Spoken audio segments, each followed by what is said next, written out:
àwòdì mi gbọ́ra jìgì òru yẹn bàgẹ̀bàgẹ̀ ó tún fẹ́ ròde àríyá. afirùngbọ̀n yẹn ó kẹ́ bí àgbà mùsùlùmí, iṣẹ́ orí bá fi rán ni bí idán ni. èròyìn àkárẹ̀lẹ̀ ọmọ ọlọ́jọ́ bí Omo'Ba Rashidat Adegboyega ni mò ń ké sí. Happy birthday to you. ọ̀pọ̀ ló fẹ́ dọjọ́ òní tọ́ba Èdùmàrè ò fún lóore ọ̀fẹ́ rárá. ọ̀pọ̀ ló ń bẹ láyé bí aláìsí. ọ̀pọ̀ ti gbèkuru jẹ lẹ́wọ́ ẹbọra. ò ń bẹ láyé, ò ń bẹ láàyè, ó tún ń bẹ láàyè rere, alhamdulilayi. Adedoyin, ó ti ṣọdún èyí náà, ó ṣe tẹ̀mí tọkọtọmọ. ọdọọdún làárọ̀ rógbó, ọdọọdún làárá òòṣà, ọdọọdún nígbàgùdà ń sọ. bí kò bá ń wọlé tọ̀ wọ́n lẹ́wọ̀rọ̀ lẹ́wọ̀rọ̀, kò ní wọlé tọ̀ ẹ́ wá.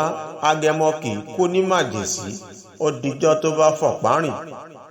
adúmáradán, afojoojúmọ́ dára bí egbin. mama kìtì lọ́pẹ́ mi Zayad, mama kì í tán lórí olúwa Zakar.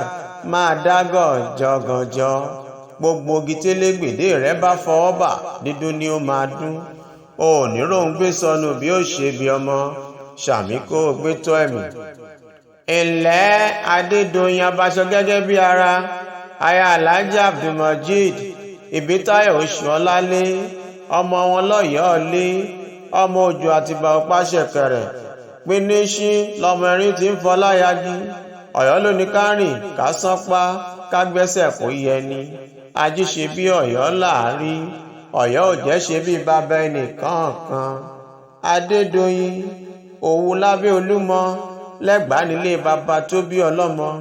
kọ́kọ́ járe ìlú Ẹ̀gbá náà, Ẹ̀gbá ọmọ orò lọ́tà, ọmọ asẹ́ tí mu kíkankíkan, ọmọ òṣìlẹ̀kùn palẹ̀kùndé.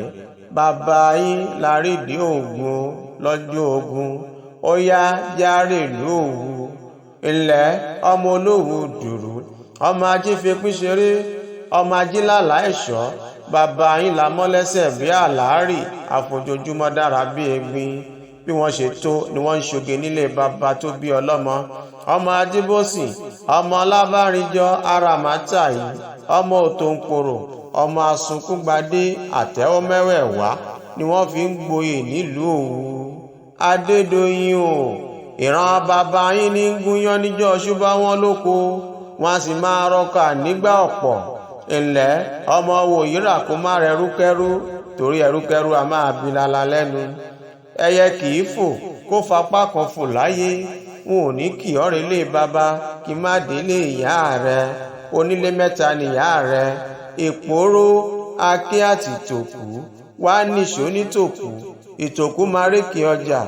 ọmọ afẹlẹjà, ọmọ afilẹpogun, ọmọ alùgbẹ̀dẹ̀gbẹ̀dẹ̀ fọ́tàjó, ọmọ arọ́kúnrọ́rùn ogun òjàjàjà títí kó jàrá àtòkù. ọmọ onílé òkè tó ráfò pin ẹyẹ.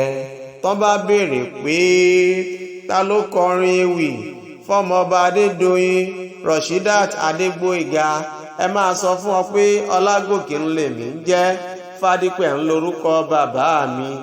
afirùngbọ̀n yẹ̀ ó kẹ́ bí àgbà mùsùlùmí. dúdú parí ọlá, dúdú parí ọlà, dúdú parí ẹwà, ó parí ìmọ̀, ó parí òye. dúdú tí mo dúdú kì í ṣe tọ̀bùn rárá, ọba Èdùmàrè ló fún mi lẹ́wà náà.